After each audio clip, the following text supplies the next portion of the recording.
please take your seats now? The forum will begin in a few minutes. Thank you.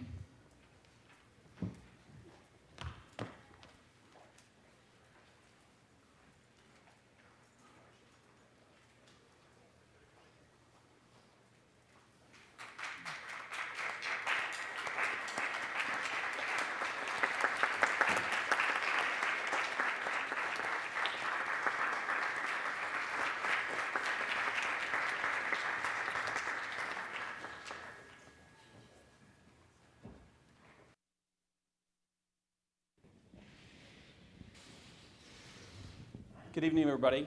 Welcome to the John F. Kennedy Jr. Forum here at the Harvard Kennedy School. My name is Trey Grayson. I'm the director of the Institute of Politics, and I want to welcome everybody here this evening to our discussion, Partisanship and Gridlock in Congress. Can we make democracy work?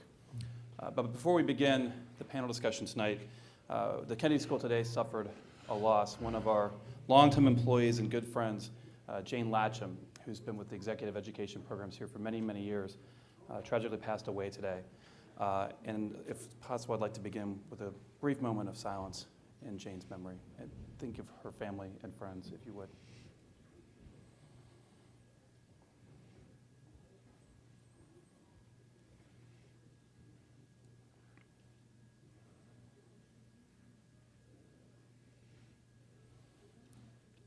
Okay, thank you for that. It's been a tough day for her, especially for her coworkers. Tonight, we're really pleased to have Drew Faust, the 28th president of Harvard University, the Lincoln Professor of History at the Faculty of Arts and Sciences, to give an introduction and welcome us to the forum tonight and to frame the discussion before handing it over to our moderator and our panelists. So please join me in welcoming President Faust.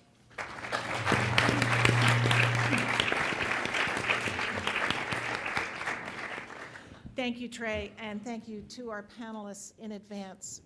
I thought it was so important to try to ask and answer the questions that these panelists are going to address with us tonight, because I think we all are searching for answers.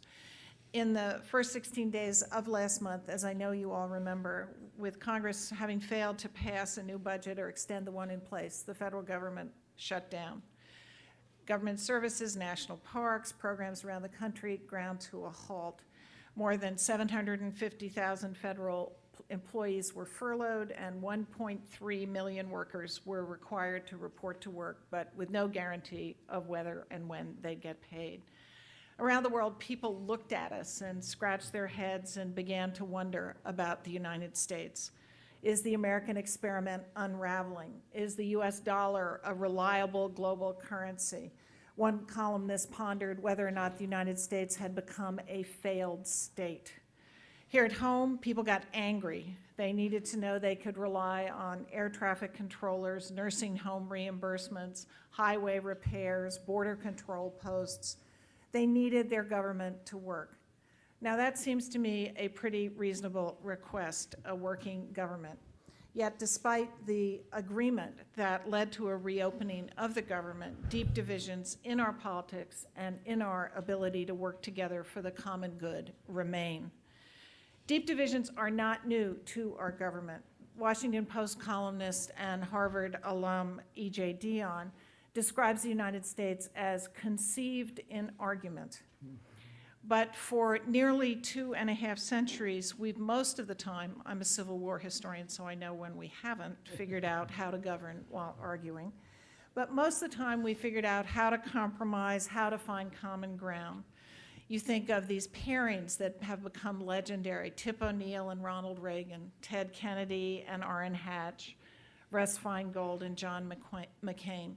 These people all knew that reaching across the aisle, giving some, getting some, winning some, losing some, was essential and was the way things actually got done.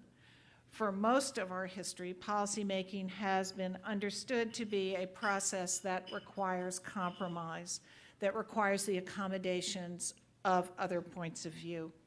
Compromise has often been seen as a virtue, not as a sign of weakness. What has changed? Our panel tonight is going to help us to understand whether things have changed, whether they've changed for good, whether they can change back, and what we all can do about it. and I look forward to this very much. I also am especially delighted to be able to introduce our moderator for tonight's panel. There is no better person to serve us in this role than my friend Karen Gordon-Mills. She is an IOP fellow at the moment, and we are delighted to have her here at Harvard. And she has engaged citizens in the work of getting things done, creating opportunities for success in a variety of roles. Most recently, she has been the administrator of the U.S. Small Business Administration, where more than 193,000 businesses received help under her administration, help amounting to more than $100 billion, a figure that is matched only by her ability and commitment to enabling individuals from a wide range of backgrounds to take part in the innovation economy. She worked successfully at the SBA with both Democrats and Republicans to promote small business and to encourage the growth of our economy. And she knows very well how to move people and prosperity forward. I'm also proud to say that she is a graduate of Harvard College and of Harvard Business School, and that she is a former vice chair of our governing board, the Board of Overseers. So let me turn this over to her able hands. Karen, thank you so much for being here and doing this. Karen. Thank you.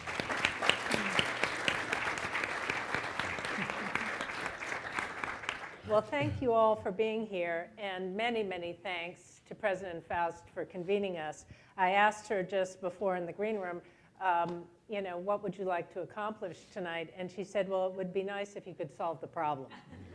So, panel, we have our work cut out for us. Now, luckily, the president put together a fantastic panel to bring us insight and perhaps solutions.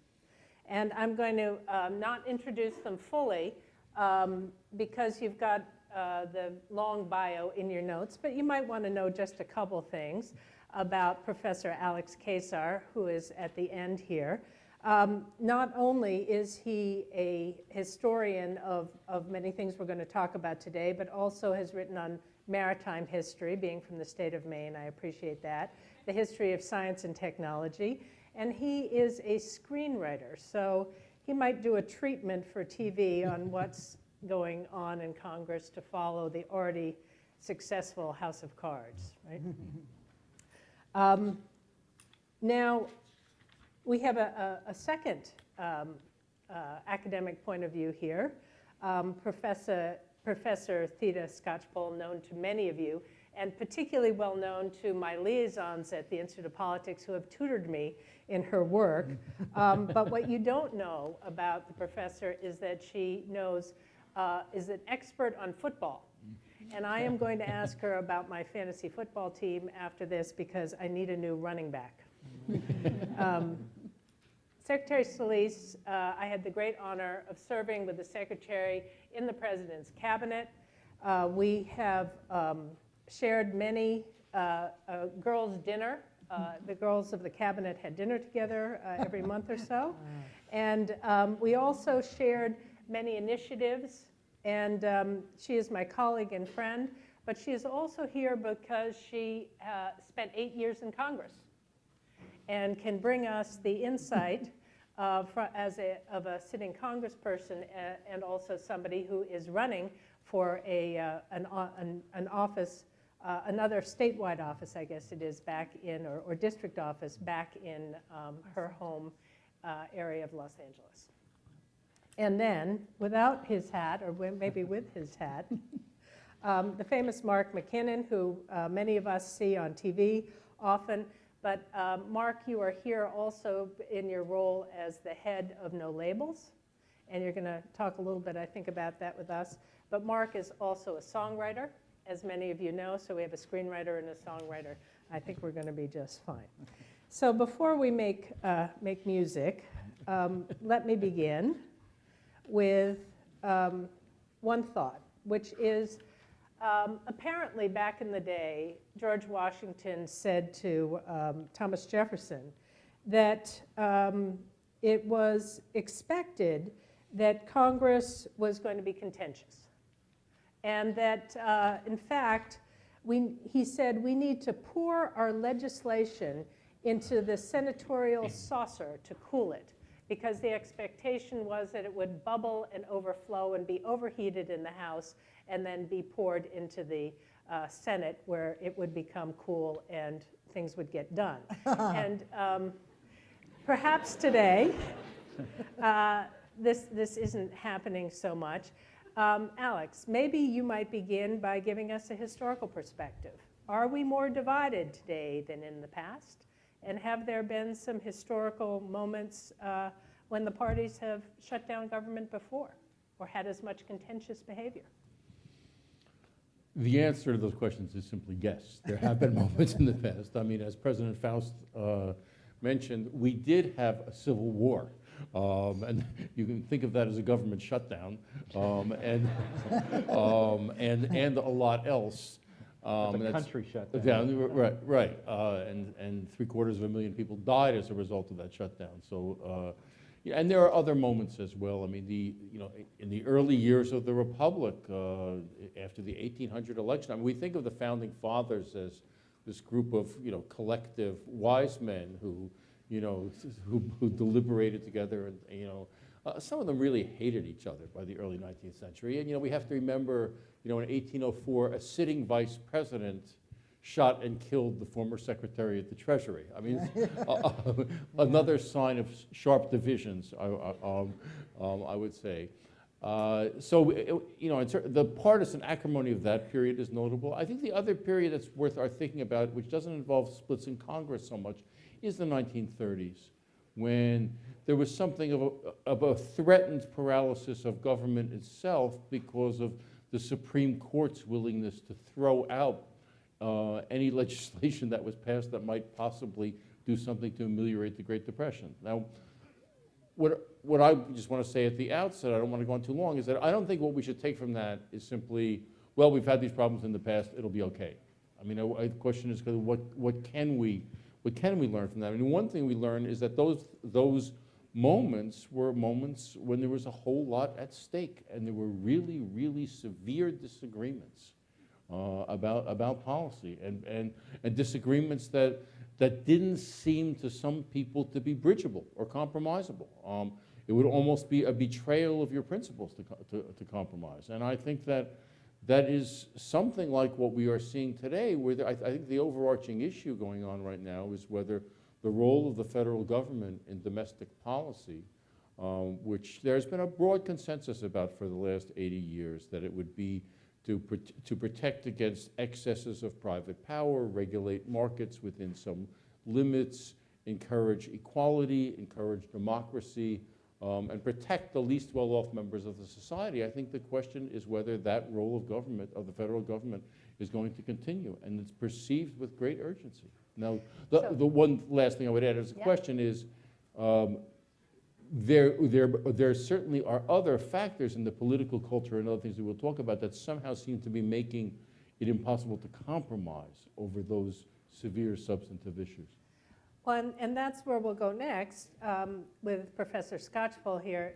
What's going on with the Tea Party? Now, the professor has written about the Tea Party, gone out in this country and talked to many, many, many voices, been in the room with folks in the Tea Party, but 38% of Republicans consider themselves part of the Tea Party movement, and in some polls that's even higher. Why does this group have such tremendous appeal? What's going on? And how significant are the divisions in the Republican Party? Well, they're very significant. I think that we talk a lot about polarization in Congress and in the society, and there is a fair amount of disagreement about the issues that Professor Keyssar identified. But the pull is sharper to the right on the side of the Republican Party, and the Republican Party right now is very deeply divided at all levels, from elites to ordinary voters who tell national survey researchers that they think of themselves as Republicans. My colleague Vanessa Williamson and I were puzzled about the Tea Party, and we went out and observed meetings and sat down for quiet one-on-one interviews with grassroots Tea Partiers in several parts of the country. And what we heard when we talked to people one-on-one was middle-class Americans, older white people, conservative-minded to be sure, but also quite angry and fearful about the changes that they think are taking their country away from them at this moment. Partly, it's something that happens anytime a president comes to power with co-partisans in Congress, which happened in 2008. The other party reacts. But it had a harder edge to it this time because Barack Obama was seen as championing changes that appealed to younger Americans, that would, as he put it, build an economy from the middle and bottom up rather than the top down, and which many grassroots Tea Partiers saw as threatening their hard-won livelihoods and Medicare, Social Security, veterans benefits that they felt they had earned as hardworking Americans. On top of that, you have some pretty well-resourced ideological groups that are willing to send money around to challenge Republican office holders and Republican candidates for Congress and state legislatures who dare to compromise. Compromise becomes a dirty word and evil in this portion of the Republican Party. And I want to stress that it's not all Republicans. Actually, the last shutdown that we saw, 80% of Americans were opposed to it. And if you go out and go through the country and listen to what people are saying, you hear anger from people of many partisan persuasions about that. But from the point of view of the grassroots people who are good citizens who turn out in Republican primaries and vote against compromisers with the hated Barack Obama and with Democrats, and of the roving billionaire ultra-free market ideologues who send money into Republican primaries, compromise is something that they don't want to see, and they were prepared to go all the way to an unpopular government shutdown to prevent it. Will this end? We'll talk about that, but my short answer is it's not ending quickly because the leverage on the Republican Party does not depend on general popularity. It depends on the sense that one doesn't want to be challenged from the right. And the forces at work are pretty determined to tough out budget battles and policy battles for the next several years. Well, Mark, I'm going to skip to you for a second. So where do we go from here? You co-founded a group, No Labels. It is gaining some traction, you told me. Can we achieve a government that works? Can we find a way to bring people together to make this kind of compromise? Well, the tunnel's dark, but there is light.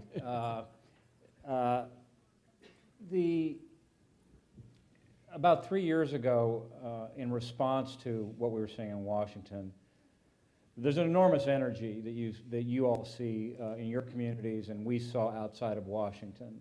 An anger and a frustration about the fact that whether your friends and neighbors were Republicans or Democrats, and sometimes strong Democrats or strong Republicans, to a person, almost all of them said, yeah, I have strong political feelings and passions, but I think Washington's got to work. I mean, we've got significant policy issues that we face right now that are affecting all of us, our quality of life, our children's future, and so there's got to be give somewhere. And the problem, as the professors have pointed out to, which we could talk about for hours, but among those problems are a system today that's different than it was a long time ago, which rewards bad behavior. In other words, because of Citizens United and the funding of these other groups, you have a system that is by which somebody coined the term profit for purity recently, which I thought was perfect.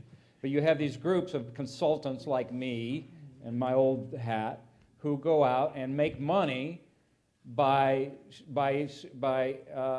punishing people for good behavior. And so what we said was there's nothing out there rewarding people for good behavior. And so the idea broadly was that we would try and cast a net around the country and bring some of this energy from outside of Washington to reinforce what we would describe as adult good behavior. And it's been a very interesting exercise, and I just want to kind of briefly describe the arc because I think it's important to understanding where we go from here, because we've learned a lot. At first, what we thought, and what I thought specifically, was there's not enough representation in the middle, and that we need to and for lots of reasons, because of redistricting and things, we've lost kind of representation in the middle and the moderates, progressives, what have you. And so we thought we would sort of represent that voice that was missing. Quickly discovered that that was not very productive. One, you get 1,000 people in a room and asking what their idea of a centrist is, you'll get 1,000 different ideas about what that is. Two, we discovered that the country is polarized. It's not just Congress, but so is the country. As we become more mobile and can move around, people are living in like communities.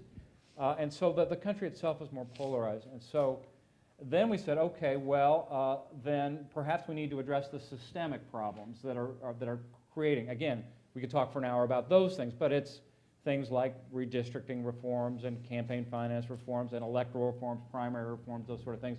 Interesting experiments going on out there, and there's some good news there too. But we said other people are doing that. That's going to take a long time to happen. We want to try and achieve more instant results. And so what we decided to do was to focus our attention on trying to build trust in the Congress. We said we can't just be outside Congress. We have to get Congress to buy into this. So we did a lot of work over the last 3 years, working with chiefs of staffs, working with members, about trying to find a way in which we could kind of, I describe Washington currently as a place where people are shoveling sand into the engine of government, just shutting it down. So we're trying to get in there, clean it up, find a place where we can put some oil in it, just to get the engine moving again, not necessarily talking about a destination, but just where people can trust one another again, because as you know, it's gotten so highly polarized that many Republicans, Senator Joe Manchin was a good example. I talked to him a couple, he said, I've been in the Senate 2 years, I've never had a meeting with a Republican. I never any kind of formal meeting. And so we said, well, that's got to change. And so what we decided to do was first of all, bring pressure from now over 500,000 members that we have that represent every Senate district in the country. And then we came out with a bunch of ideas that aren't really left or right. They're not Democratic or Republican, not obviously. They're more kind of what I call process issues that don't have an ideological tinge to them. And then we said we want members of Congress to join what we call the No Labels Problem Solvers Coalition. We announced that in January. Our goal was that we had 20 people come out when we announced it. We hoped that we could get to 50. The leadership on both sides kind of patted us on the head and said, that's very nice, come back to us when you get 70. Well, I'm happy today to announce that we have 87 members of the United States Congress, half Republicans, half Democrats, who have joined this caucus, who have found it so productive and rewarding. We wanted them to meet once a month, but they're getting such great feedback from their constituents, and they're finding they're actually getting stuff done, that they're meeting weekly now. They have, in the last 3 months, developed, written, and filed 17 different pieces of legislation, and they are co-sponsoring that legislation. They're all working on that legislation. And I'll just say, finally, as a note of how this can and does work in real time, one of the ideas that came out of this work that we did collectively was an idea called no budget, no pay, which was as simple as it sounds. The idea is that if the Congress doesn't do their job, which is to write a budget, primarily that's their job, because that's the blueprint for their job, just as it is for a business. We said, if you don't put forward a budget, and at that point the Senate hadn't put forward a budget since the introduction of the iPad, and that was just last spring. And so we said, and this was an enormously popular idea, especially outside of Washington, not so popular inside Washington, but as evidence of the traction that we can get, that idea, as you may recall, became the short-term solution to the last debt ceiling crisis in the spring, where that helped kind of break the floodgates, and they said if the Senate will pass a budget, we'll extend the ceiling, and that's what happened. So the idea is that we would extend that more broadly to the entire budgeting and appropriations process. But so it's way beyond my expectations. I had really hoped to get to 50 this year. People are doing it, and they are finding such a great reaction from their constituents that now, instead of trying to get to 50, the thing that we're talking about now is maybe we need to cap this at some point, because at some point maybe we have so many members that doesn't have that much meaning, but we're not going to do that. I'm happy to have as many as we can. That's Anyway, 50 out of 400 and 500, yeah. Yeah, 435, yeah. Right. So last question for Hilda. You were in the Congress, and you said to me that when you were there, it was much more collegial, and now we were reminiscing about some of the times we went up to testify, which were a lot less collegial. But what do you think about Congress now versus then, and what do you think about the demographic changes that you are very much engaged in and have been engaged in? How do you think that that is going to influence the issue, the gridlock we have today? Well, when I did serve in the House, it was for 8 years, between 2000 and 2009. And obviously, there were more opportunities to interact across the aisle. And in fact, I remember one of my first committee assignments was on education and workforce. And the chair of the committee was Mr. Boehner. And we had a very good relationship, you know, friendly, talkative. We couldn't always win on every issue, but there was compromise. We could even work out language. I remember even disputing an amendment that he wanted to propose to committees and a subcommittee that it would be established. And I worked very hard with other members to see if we could overturn or change it and modify it, and we did. And it came out to everyone's benefit, including his party.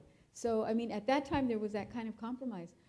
It's since changed. I don't think there's a lot of time being spent with members across the aisle like we used to. We used to have, even in our own delegation in California, one of the largest delegations, where you'd have Republicans and Democrats get together. That doesn't happen anymore that I know of. And I know that when I came to the cabinet, it was as though friends that I had in the House on both sides, more so on the other side of the aisle, would treat me very differently. Or in front of people, they would treat me very differently.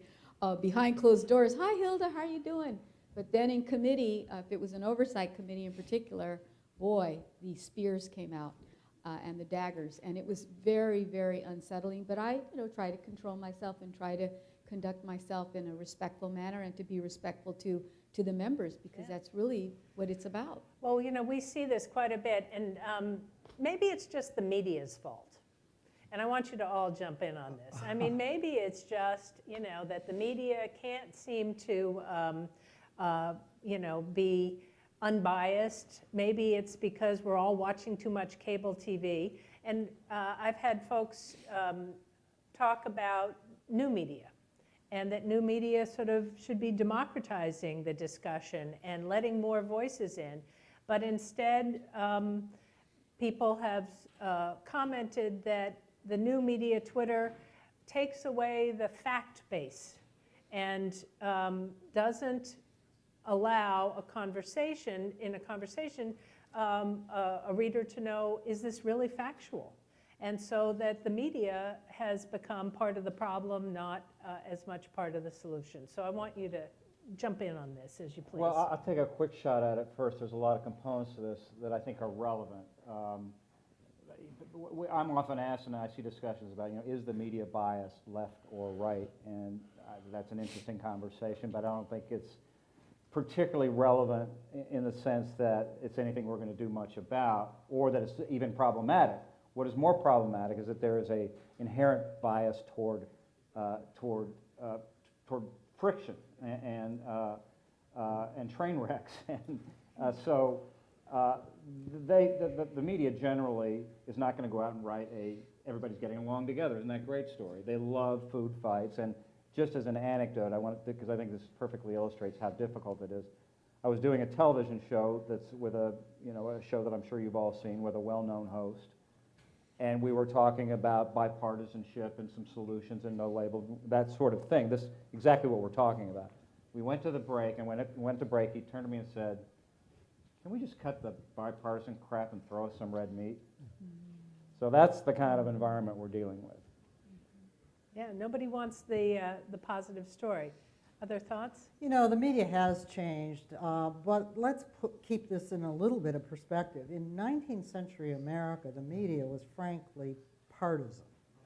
What's different now is that it's frankly partisan in a uneven way,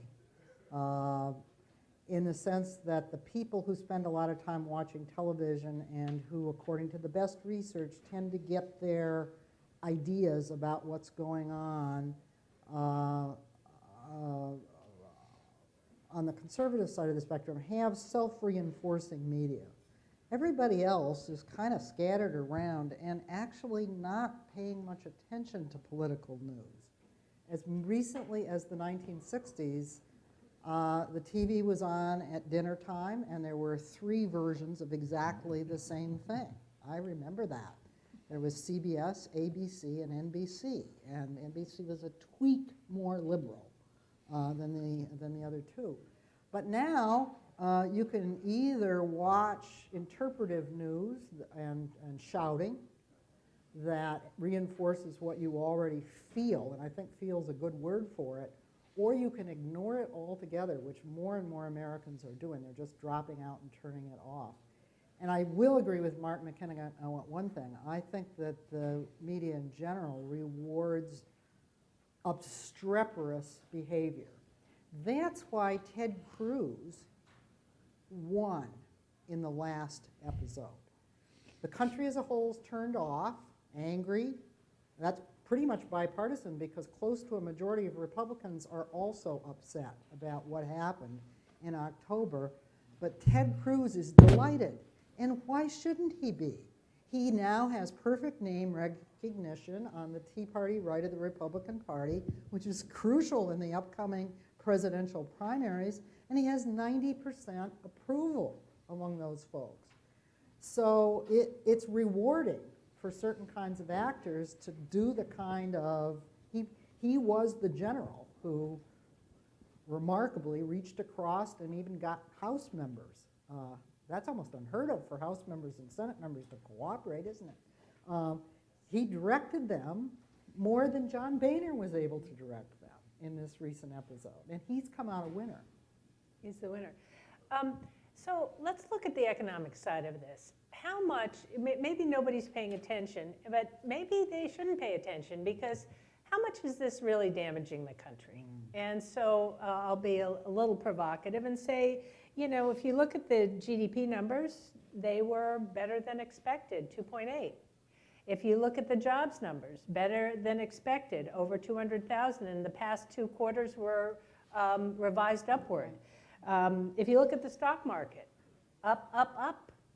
So what is happening? You know, is this really affecting our economy? Now, you could argue perhaps confidence is down. The fear of uncertainty, certainly in the small business optimism, it's down and it's being affected. And our international image is being affected. So does this matter? Is it? I think the real answer to that is we don't know yet. It's really too soon. I mean, and I think that it's a mistake to try to look at short-term indicators to think about what kind of impact that it's going to have. I mean, and you know, I think that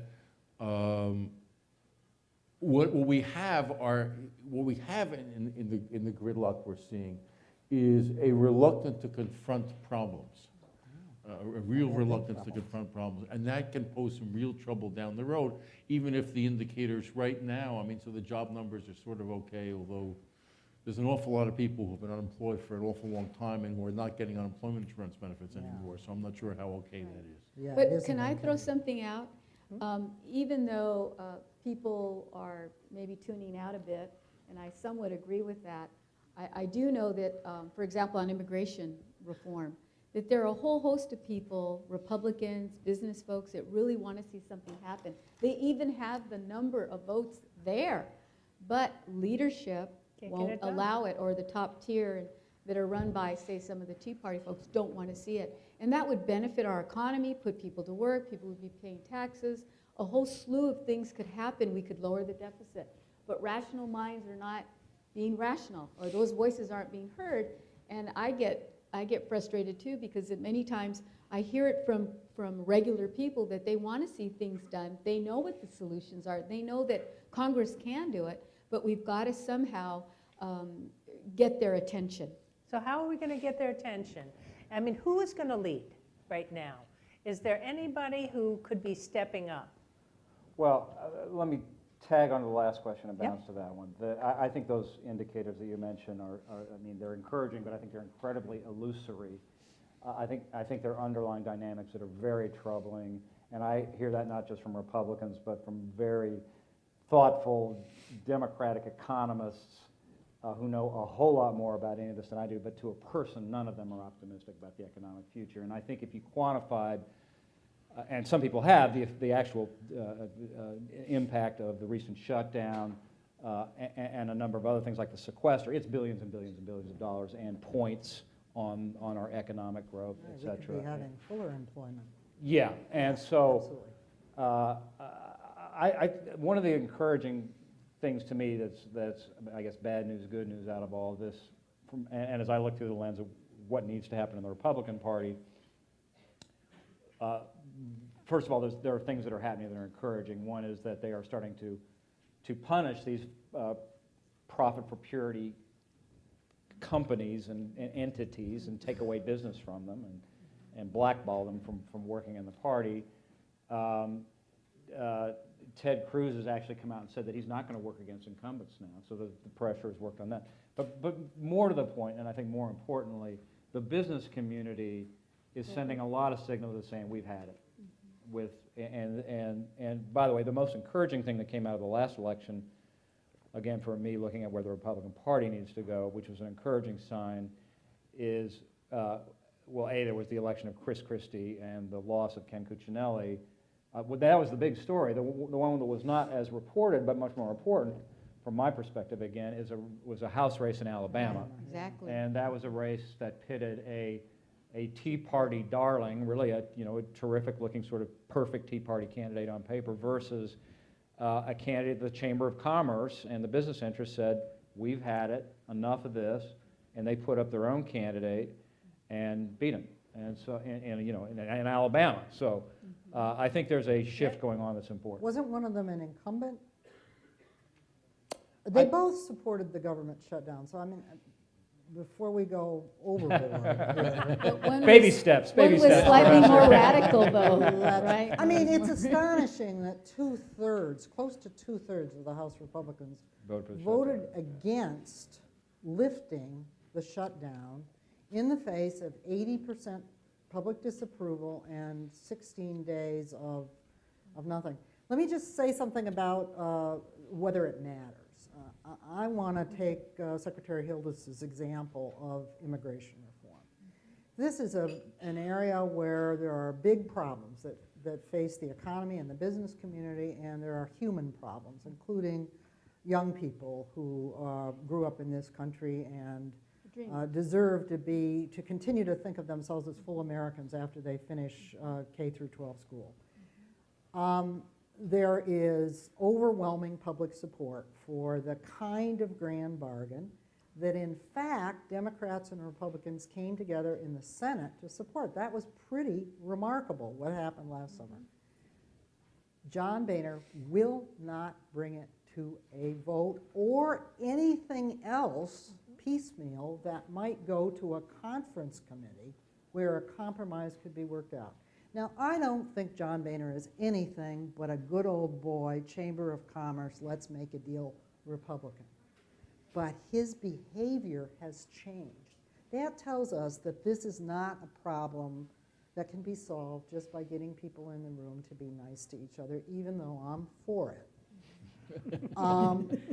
There's something larger going on here, and John Boehner, even with the business community pushing him, will not allow movement at all toward a solution of this problem that this country has been struggling with for more than a decade.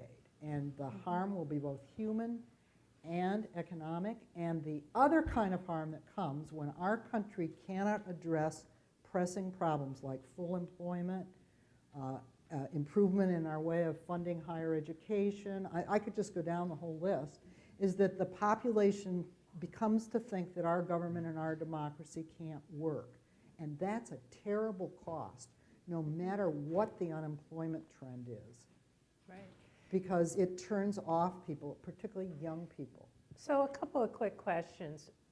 Is there any leadership, anybody who you believe could step up, Mayor Bloomberg, someone else, and make a difference in this discussion? Let's start with John Boehner. Let's ask him to step up right now. Right, and We could- maybe somebody needs to have his back. We could send a message and say, we'd like to see that. Well, the challenge is that, is particularly for the Republicans or any party when they're out of power, is that you have a power vacuum. You don't have an established leader of the party, and that allows other voices, Ted Cruz and others, to fill those pockets and vacuums, and we won't have that voice until we have a Republican nominee. and there's going to be a big struggle between now and then. And listen, I think Michael Bloomberg would be a great candidate for President of the United States. I wish he'd do it. I wish he'd do it as a Republican. I wish he'd do it as an independent. I wish he'd do it as a unicorn. I don't care what. I wish he'd just run. But No chance. again, I think Chris Christie is the kind of person. I mean, Jeb Bush would be terrific. I mean, there are potentially lots of good candidates out there that could provide that voice. Any other thoughts about the 2016 election? You know, Stay Mitt tuned. Romney was no Tea Partier. But by the time he finished going through the gauntlet of the primary process, he had endorsed every single extreme position. So you think it's going to, anybody who comes up for the Republican Party is going to need to follow that? Until moderate Republicans step up and organize and push back, that's what's going to happen. And I think the business community, because to the point of funding these candidates, and they've been known for doing that for years and years, they have a voice. They can exert that power, and I saw what happened in Alabama. I see it happening in California right now, where there are some members of the Republican Party who are now turning and softening their blows and watching what they're saying about immigration, about a whole slew of issues that typically they didn't have to. They were pretty well set. And now changing demographics and other characteristics are coming into play as well, and they're threatened. So They're completely we are unpowered. going to turn it over to questions shortly. But before I do that, I have the lightning round. So I'm going to ask one question and give us a quick answer as people gather their thoughts for the question and answer. I am now the fairy godmother, and I will grant you each one thing that Congress will pass tomorrow. They will pass one bill, whatever it is that you want, that you think could significantly improve this and deliver what President Faust asked us to, the solution for this problem. So what would you ask, Alex? What would you ask Congress to pass? I'm going to try to give a realistic rather than I'm the fairy. I grant you granted Well, you a no, fairy I'm godmother gonna, wish. I would like them to mandate nonpartisan districting throughout the country. No, so it's the redistricting question. Yeah, the Supreme Court would overrule that. Well, I'm Professor- not sure about that, but They would. Professor Scott. Okay. Well, I don't think the problem can be solved in Congress, so I have to say that.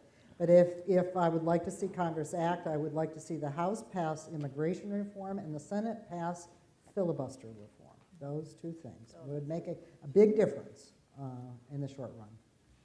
I think I would also like to bifurcate mine. So immigration reform, because we do have Republican buy-in, and also more funding for open space, National Park Service, and climate change activities. We need to see more of that happening. That affects Republican districts. Look what happened in Hurricane Sandy, and people just need to be thinking about how can we find solutions to these issues that are going way beyond our control, but we can somehow address them and plan So for them. something that people could come together on, Yes.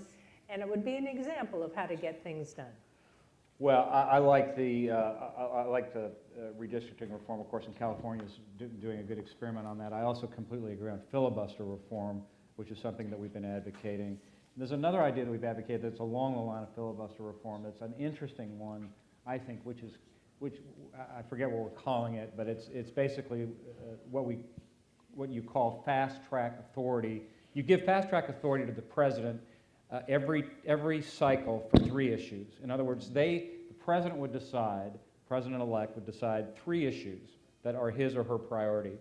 And they would get fast track authority, which basically just means all they need is a majority in the House or the Senate to pass it. They don't have to deal with the filibusters and what have you.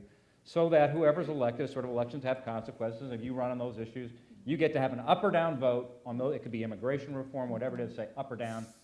And I think that would be progressive. That's a very interesting idea.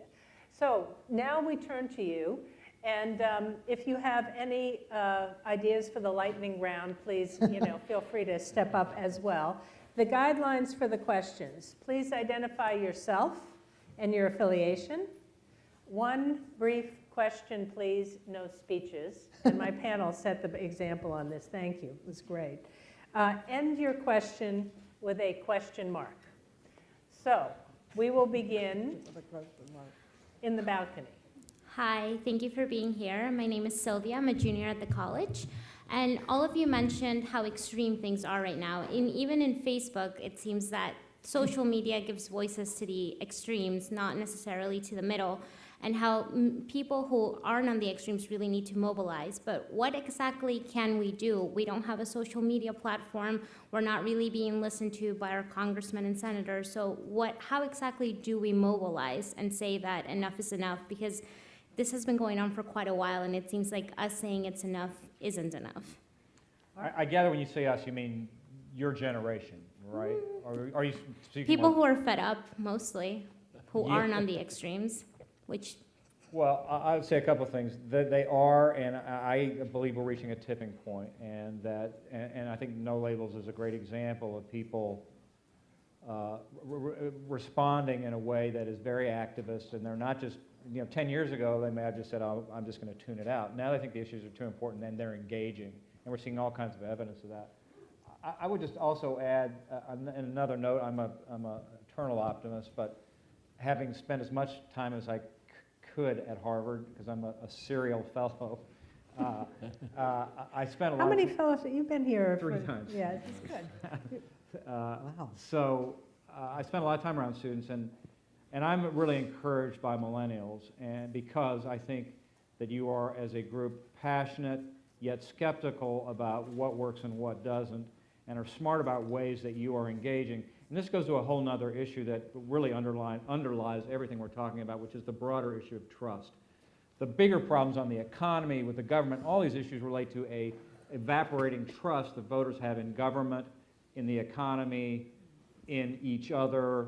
I mean, that's why a lot of what we're trying to do in No Labels is just getting people in a room and getting them to trust one another again. But the way that millennials are manifesting that is they are, again, I think because they see the traditional channels haven't worked, so they're not necessarily just going to work on, like at the Democratic National Party or the Republican Campaign Committee.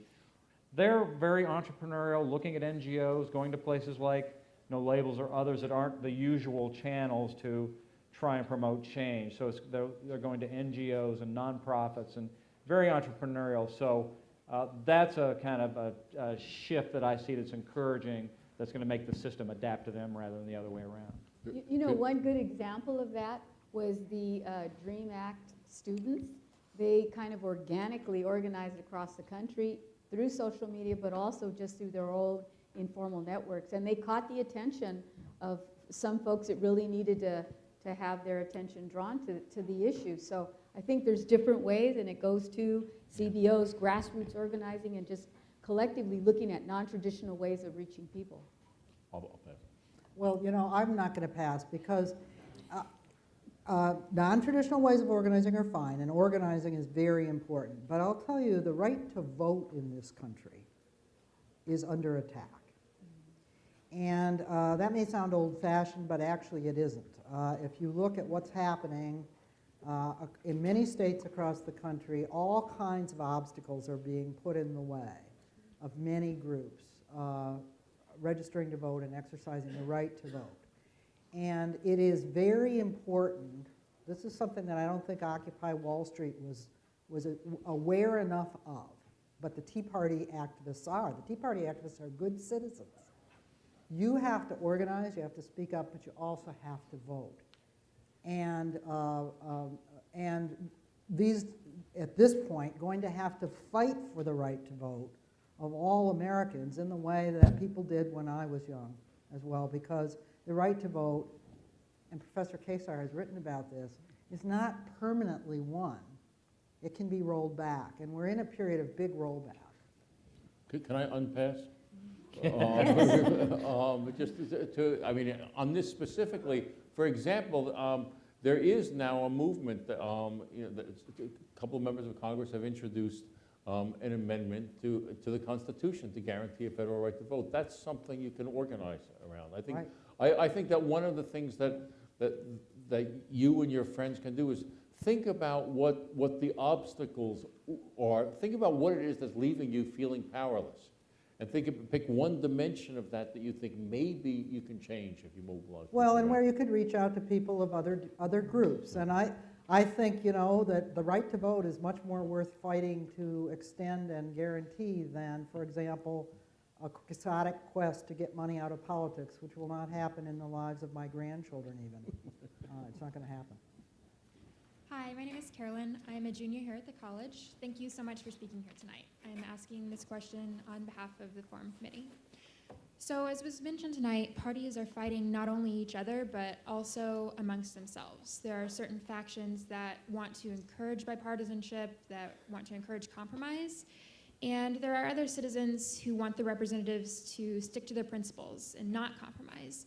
What can party leaders do to attempt to heal these divisions within their own parties, or is this a change that simply has to come from the bottom up? Is there nothing leadership can do about this? Leadership can do something, and I know that even in my caucus, the Democratic caucus, when I was a member, we had divisions. We had what we call blue dogs, you had centrists, and then you had the progressives. I was part of the progressives. And so every now and then, we'd all have to get in the room with the leader, and we'd have an adult talking to us. Well, there Sometimes is it this takes issue that. about the adult in the room, and this question about leadership. And, we've had other leaders in the past, George Mitchell and, Tip O'Neill and others who have, Newt Gingrich, who provide a certain level of, gravitas to these discussions. Is there somebody who could rise up? I don't think it's true that Democrats are not willing to compromise. I mean, the opinion polls show that Democrats and independents and non-Tea Party Republicans all believe in compromise. And political scientists actually have quantitative measures for these things. And there's a broader tent right now in the Democratic Party, and members of that fairly broad tent actually work things out and are willing often to engage in compromise, and have, I think, quite often in the last few years made the first move. And we had some idea about rewarding good behavior. Well, right? I push back on that just a little bit, but Okay. because I think that there may maybe not the exact same numbers, but the same sort of moneyed interests are applying the same sort of pressures on the left, and the pressures are not to compromise on entitlement reforms and all kinds of things on the left, where you have lots of progressives that are locking in on no compromise on Social Security entitlement, no compromise. So it's not just dedicated to one side or the other.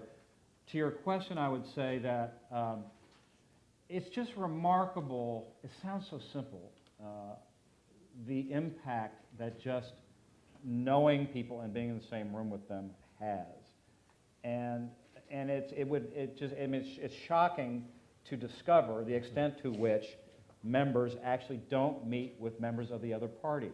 They used to do it, and there used to be, Secretary, you know what some of those were, but there were sort of systematized, routinized meetings of caucuses, you had lunches, you had... The Women's Caucus, Okay, that's a good example. right? I was And a part of that. maybe now Well, with all the women women are in the more Senate. willing to compromise, and there is quantitative data that shows that. But there's also new research that shows that moderate Republican women are having trouble making their way to office. They are not as often nominated, and they are not as often elected. So more women actually is something that will help. Well, But there have to be President women Faust, on both that's the sides of the answer. aisle. More women. We've found the answer here. We're unanimous on Yeah, as that. you saw, the women played a very important role in bringing this last compromise. And I hope somebody will ask the question, where are we heading now? Dan. Thanks, Karen. I'm Dan Cunningham. I'm an advanced leadership fellow here at Harvard University this year, and my question is for... And a small business owner. And I am a small business owner from the Midwest. And my question is for Professor Skocpol and also Secretary Solis. And I happen to know John Boehner. I'll see him from time to time, and if he's just a regular guy, I agree with you. Yeah. And He's a but the Midwesterner. question is, the data is very clear. Since the 1970s, wages for the average American have not gone up at all by inflation. It's been very flat. And I haven't heard anybody talk about that economic fact in terms of driving this behavior in Congress. I'm interested in your viewpoint on that. And then if there was, and just to take that metric of increasing the wages for the average American, because it hasn't happened in a long time, is that something John Boehner you think would warm up to, both the professor and the secretary? Thank you. Well, he's been offered opportunities to warm up to it, and he's very carefully prevented them from coming to votes or voted against them. I mean, you know, I do think that the stagnation of family wages for the last 4 decades for the bottom 80% of the population is part of the sense of anxiety and anger out there. But it isn't what drove the grassroots Tea Party. That there's good, you'd have to read my book to understand we explored that. And I don't think the problems are just economic, although the inability of the government to function, even on things that most people could work out, has economic consequences. It hasn't helped us to adapt our economy to the new era and promote better wages and opportunities for most Americans, that's for sure. Well, I'm really concerned that the middle class is diminishing and that we really do need to take a hard look at that. But at the same time, I know that right now in the Congress, we're not going to see a minimum wage bill come up that the president and others are advocating for. And it's going to have to happen at the local level. And a lot of local jurisdictions can do that. So can state government. You can even put initiatives on the ballot and get them passed that way. That's another alternative. That's kind of what's happened in California, by the way. But I would also say that it's really, I think, important for people to understand that there's got to be other points of view heard. And I know that there are some reasonable business people, Republicans, who really do want to see some change and would like to see all of us prosper. A good idea that, you know, President Obama stole from the Republicans was, let's put money in infrastructure. Let's repair our roads. Let's repair our schools. Let's repair our bridges. Very popular That was a idea. Republican idea. The minute that he brings it up, forget it. It's not Right. happening. So there's a lot of room for bipartisanship. Small business was certainly something that got bipartisan support. Hi, my name bipartisan is, support. oh, sorry. Go ahead. My name is Wilpoff Webster. I'm a senior at the college, and I am a history major. So I'm wondering, we brought in the historical perspective a little bit already, but do you think there's any particular lessons, either culturally or institutionally, we can learn from other periods in American history that have had this significant partisanship that might show the way forward, some way that has happened in the past to get through that, or some way that we've seen that end that might suggest some strategies for the future? Alex, you have an example of, we're still here, we still have a democracy, we had a lot of problems in the past, how do we get through it? You know, we've been very lucky, is part of the answer. I mean, I think the issue that we face is, you know, is will this deadlock, will this period of acrimony be self-correcting, okay? Because that's, you know, I mean, in effect, that's what happened in the early 19th century. The Civil War as a whole, I mean, it's a little bizarre to talk about it as self-correcting, but that's what happened in the early 19th century. The institutional configurations in the 30s with the courts took care of themselves. You know, the fact is, if in the 2014 and 2016 elections, things come out looking quite differently, and this deadlock resolves, this is going to look like a little blip. But one of the questions is, can it be self-correcting, or are there the kinds of mechanisms which Professor Skocpol was talking about, which are going to prevent the self-corrections from occurring? And we don't know the answer to that yet, but I think that's what we have to keep our eye on. I come from a profession whose models say that the self-correction should have already occurred. It's a profession wedded to the median voter model that says that when parties lose elections badly, they move quickly to the middle to recapture majority support. That mechanism has not operated. Now, I'm not saying it won't, but the extremist wing of the Republican Party has to be defeated 3 times in a row. I'm willing to go out on a limb and say 3 times in a row, including in a midterm election when often non-Republicans do not turn out in large numbers, for the forces in the Republican Party that would recapture their party and move it back to the middle to be able to take hold. We have seen things on the left like this where a repositioning had to occur.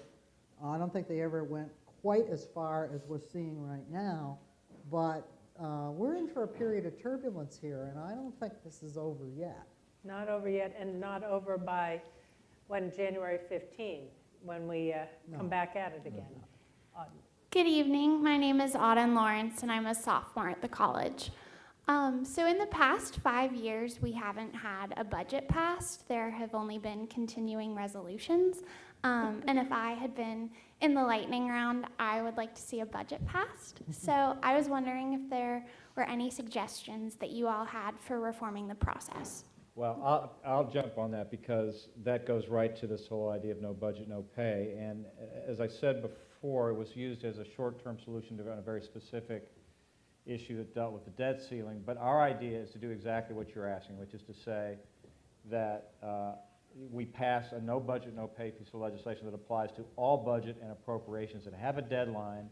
That if they, and you're right, the consequences of having a continuing resolution just means literally that everything just keeps being shoved down the road. And I think the consequences of that are so deep and so damaging that that very thing, if we could just get budgets and real budgets and get them in on time, we would start addressing these very real problems. So I think no budget, no pay would address You know, it's exactly a the problem really you're talking about. popular idea. I love the idea myself, and I get huzzas every time I mention it in the real world, but they're heavily millionaires.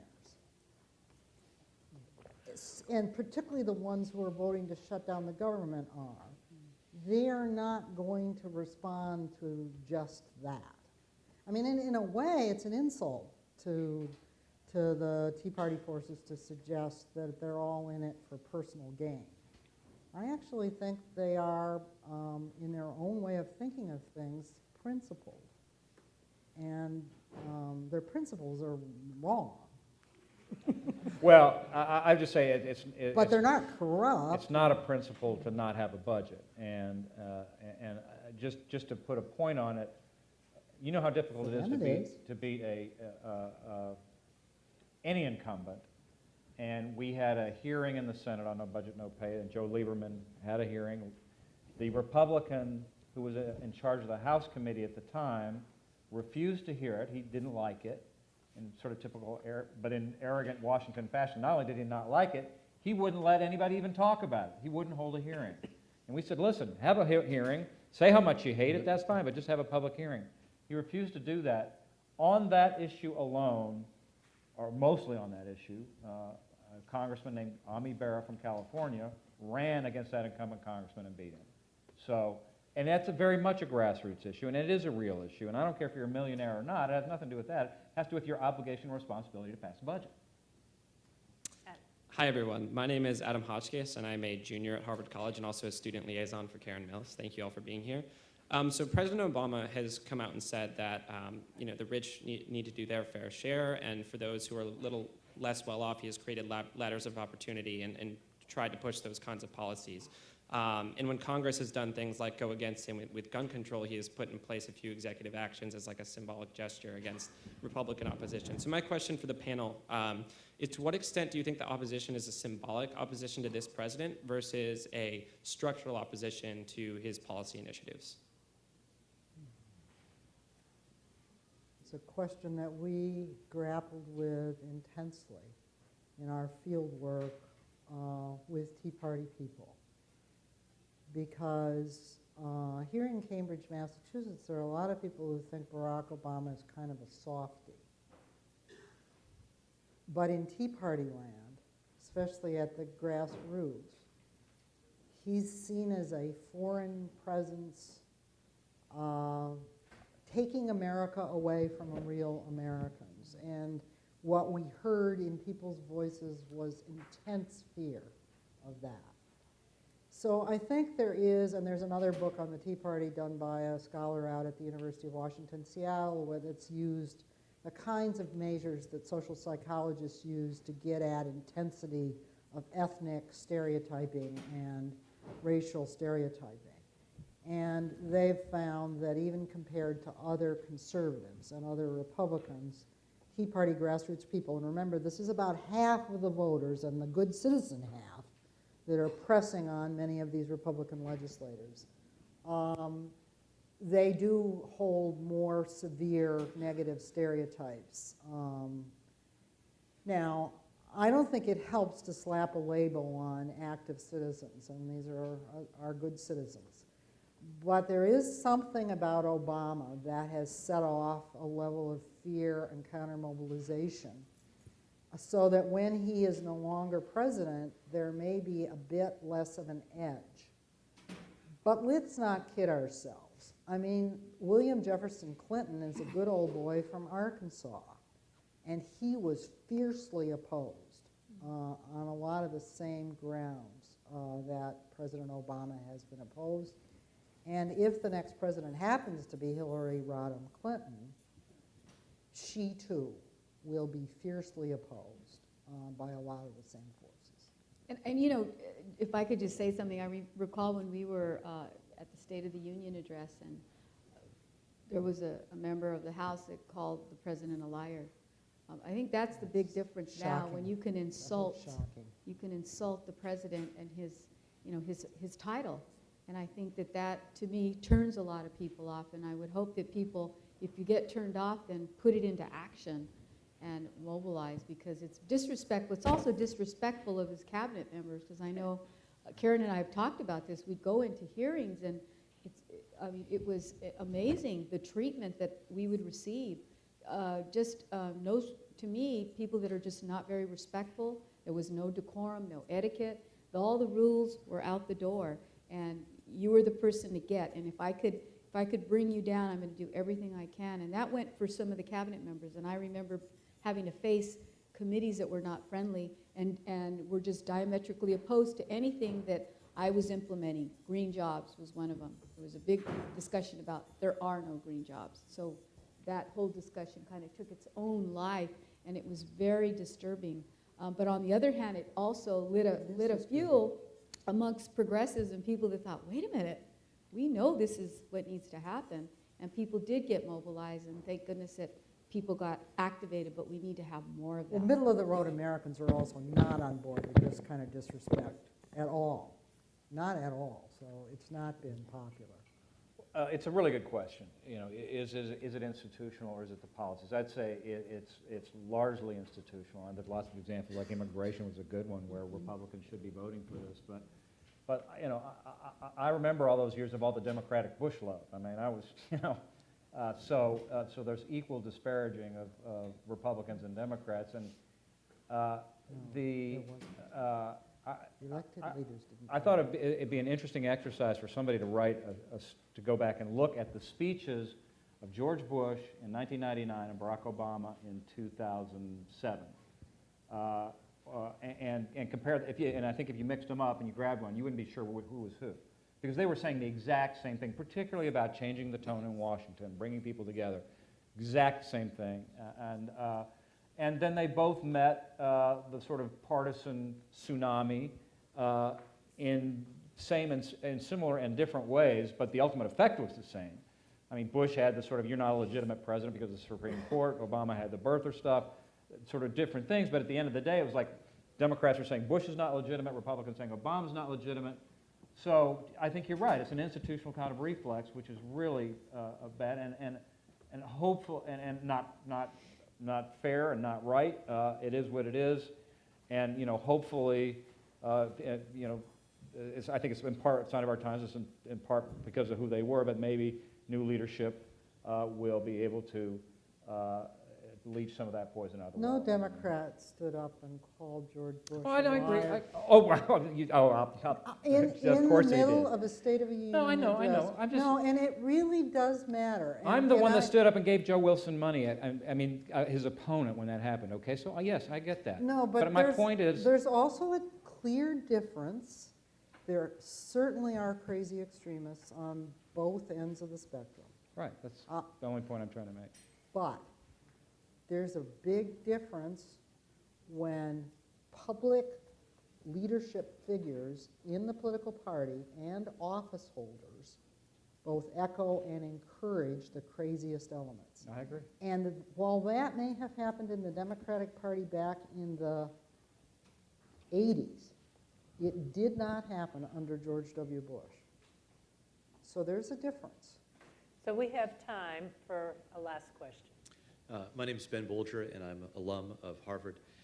Some people have talked about the importance of campaign finance reform. Others have talked about the need to improve civic education in grade school and high school to encourage more voting behavior. I'm wondering if the panel has any thoughts or have any reasons to be optimistic about encouraging more voter turnout, especially in the primaries, which seem to be increasingly radicalized of recent. Is there any hope for more broad mainstream voters to be engaged in the process of picking candidates, which are very important? I think one positive development on that front is what we call the jungle primary, which they do in Louisiana, and I think they're starting to do in California, where it's really not where you have a primary, but the primary is not within the parties. It's just a general primary where the top 2 vote getters then run off. So you could have, so Republicans, everybody runs together, and you could have 2 Democrats run off against each other or 2 Republicans run off against each other. I think that's maybe part of it, the solution. I don't know about that. We had a terrible race in California where 2 members that had pretty much identical backgrounds in terms of their philosophies, 2 Democrats, spent like $7 million. And boy, oh boy, let me tell you, a lot of people were really upset about that. You know, I mean, I don't think, go ahead. I just wanted to come in on the question of turnout, because it relates to other issues that we've talked about. Turnout is in American elections, less so in primaries, but in general, is quite good in the middle class and the upper middle class. It's among poor people and in the working class the turnout is very low. There's, many political scientists and historians have made their living trying to interpret that, but there certainly seems to be a lot of evidence that part of it is that working class people and poor people don't see that there's much in it for them either way. And frankly, I don't think you're going to get an increase in turnout until that changes and until they really do see that it will really matter to them. Now, one fringe benefit, I think, of what the Republican Party has been doing is that it's actually been making the case that that there is a difference between the parties. And maybe that will boost some of this turnout. And it has already. I mean, minority and youth turnout has gone up in the last 2 presidential elections. And for example, in the Virginia election that just occurred, turnout was low, as it often is in these. This is kind of off year in Virginia because it's not even. But black turnout was high. And it's probably related to the fact that the black community is supportive of Obama, but also because there's a perception in many minority communities that efforts are being made to discourage their vote. And we saw those long, long lines in the last election of people, even 90-year-old minority women standing in long lines to make sure that their vote wasn't taken away from them. So there is a counter reaction, and that's part of it. Now, I have to say, I don't think procedural fixes, I am a historical social scientist, and I'll tell you that there have been one reform movement after another in this country that has thought that had some procedural fixes. Change the way something, referendum or election, or have no labels, or have independence. And it always backfires. You might need the last word. And in the state of Maine, where I spend a lot of time, I love the state of Maine. But they ended up with a Tea Party governor who says crazy things and who the state doesn't fit the state's style and is deeply unpopular. And how did that happen? It happened because independents run in Maine, and the crazy Republican governor got elected with 37% of the vote. So one has to be very careful when trying to build up these alternatives in the middle. The American institutional system does not make it easy for a separate party to make headway. Last word, Mike.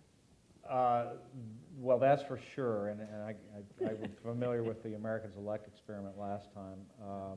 I think I would agree with your point, which is, these process fixes aren't going to be except around the edges, aren't going to dial up or down voter turnout in any significant way. But I would say that on the issue that we kind of touched on here toward the end, which is income disparity, that to me is something that is a huge problem, a growing problem, one in which, you know, you really are pitting sort of classes against each other, and that's where you could get a real kind of revolution from the streets, and something that, I mean, it's going to be that sort of thing that creates a huge dynamic shift in turnout. I think when people are really saying, I'm getting screwed, and we're rising up. So, On that note, please join me in thanking the President, President Faust, for convening us here and this fabulous panel. Thank you so much for being here. And good questions, good questions. From, Excellent questions. Well done. Thank you all. Very good. nicely done. What was interesting that we ended